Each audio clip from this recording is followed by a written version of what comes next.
Hello बच्चों, कैसे हैं आप सब। आई होप आप सब बहुत अच्छे होंगे। मैं हूं दिव्या और मैं आपका वेलकम करती हूं क्रेजी मैथ्स चैनल में। लास्ट हमने चैप्टर 3 में 3.2 कंप्लीट कर ली थी। आज हम करेंगे इसकी 3.3 में क्या है, इसका बेसिक करेंगे। पहले 3.3 में हमारी विभाज्यता की जांच है। विभाज्यता की जांच क्या होती है? विभाज्यता मतलब भाग, ठीक है। हमें ये देखना है, जैसे हमें कोई नंबर दिया 45। अब हमें इसका नॉर्मल तो पता ही है कि ये किस में हो जाएगा, 3 से डिवाइड हो जाएगा, 5 से डिवाइड हो जाएगा, 15 से डिवाइड हो जाएगा। इस तरह से हम इसके निकाल सकते हैं। लेकिन यही संख्या अगर इस तरह से आ जाए तो हम कैसे पता लगाएं कि ये किस किस से भाग हो जाएगा।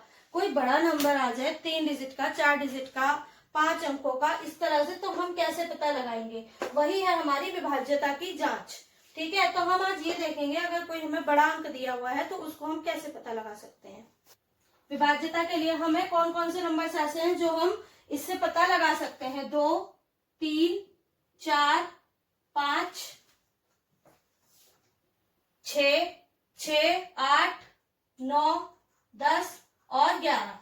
इन नंबर्स का हम पता लगा सकते हैं कि कोई भी संख्या जो हमें दी हुई है, क्या इनमें से किसी से भाग हो जाएगी बिना भाग करे।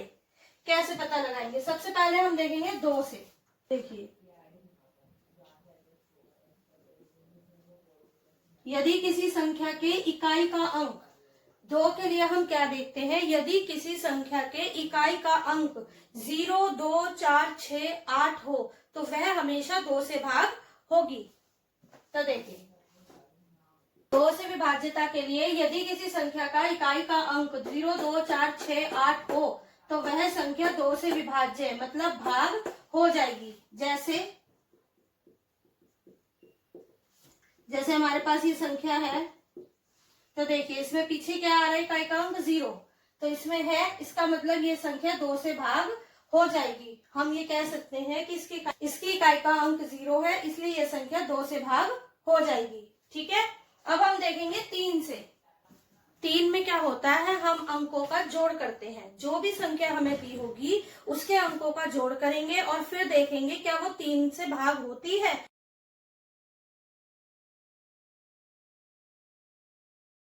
अगर उसके अंकों का जोड़ 3 से भाग होगा तो इसका मतलब है संख्या भी 3 से भाग हो जाएगी। अंकों का जोड़ 3 से भाग होना चाहिए।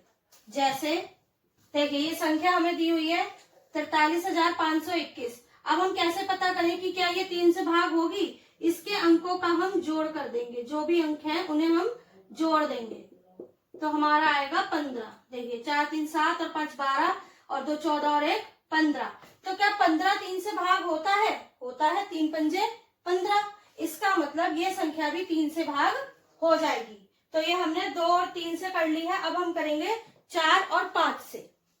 4 से विभाज्यता के लिए हम क्या देखते हैं कि कोई भी जो संख्या दी हुई है उसके लास्ट 2 डिजिट, इकाई और दहाई का अंक, अगर वो 4 से भाग हो रहा है तो इसका मतलब वो पूरी संख्या 4 से भाग हो जाएगी।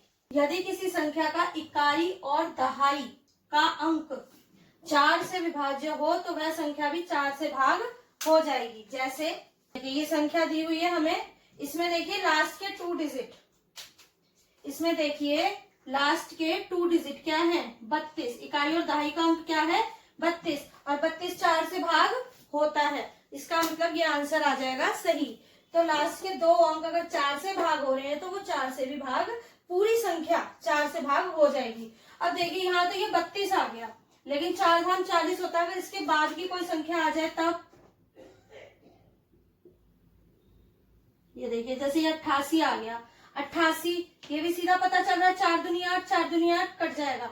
अगर लास्ट के अंक थोड़े से बड़े हैं, मतलब कि 2 ही अंक देखने हैं, तो वो 99 से तो ज्यादा हो ही नहीं सकते, ठीक है। तो 99 तक में 4 धाम 40 होता है। उसके बाद आगे की संख्याएं आप भाग करके भी देख सकते हो कि क्या वो 4 से भाग होंगी या नहीं। अब हम करेंगे 5 से विभाज्यता। 5 के लिए क्या चाहिए? 5 के लिए सबसे इजी है, लास्ट का डिजिट 0 या 5 होना चाहिए, तो वो 5 से डिवाइड होगा ही होगा। क्या अगर किसी संख्या का इकाई का अंक 0 या 5 हो तो वह 5 से भाग हो जाएगी। जैसे कोई भी संख्या ले ली, तो देखिए इसमें पीछे क्या आ रहा है 5, इसका मतलब ये 5 से भाग हो जाएगी। इकाई का अंक 0 या 5। तो 3, 4, 5 हो गया। अब हम करेंगे 6 और 8। 6 से विभाज्यता, 6 से भाग वो संख्याएं होती हैं जो संख्या 2 और 3 दोनों से भाग हो जाएगी। ठीक है, मतलब हम ये कह सकते हैं अगर कोई संख्या है वो 2 से भी भाग हो रही है, 3 से भी भाग हो जाएगी,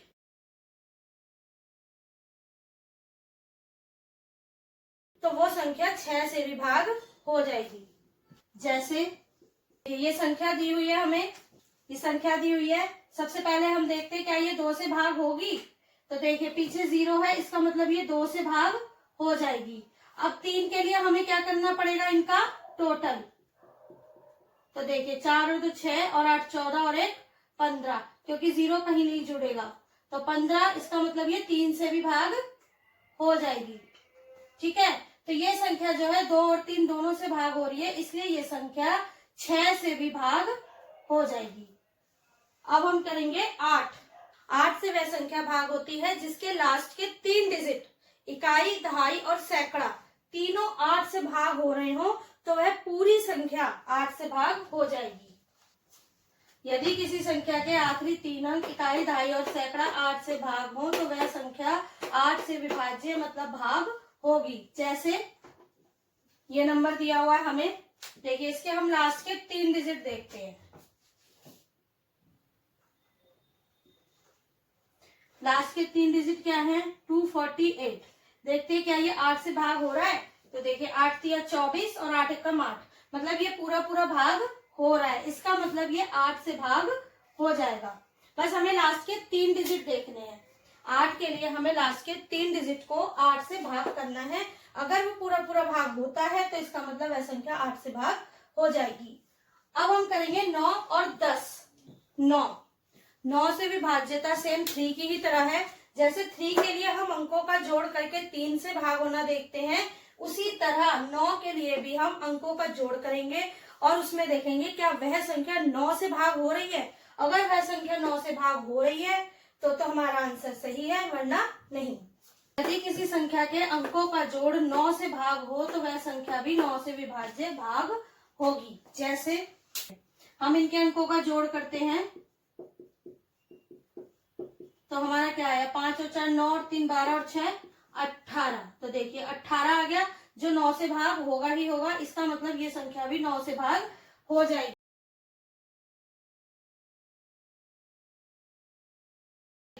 अब हम देखेंगे 10। 10 से विभाज्यता का नियम भी बहुत इजी है। लास्ट की संख्या सिर्फ 0 होनी चाहिए, क्योंकि हमारे टाइम के टेबल में सब में 0 ही आता है। 20 30 40 50 60 इस तरह से।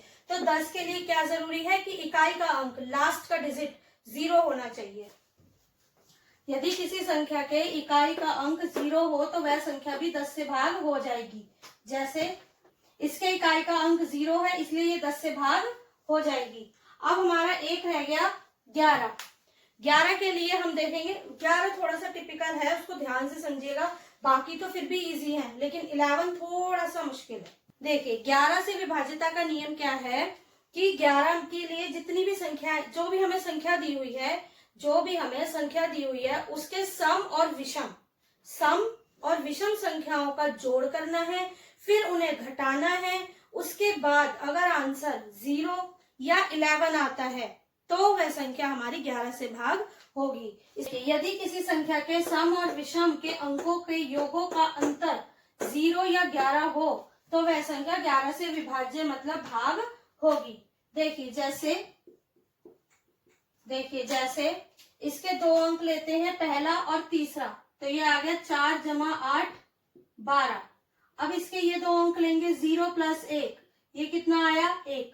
अब इन दोनों को हमें घटाना है। इन दोनों को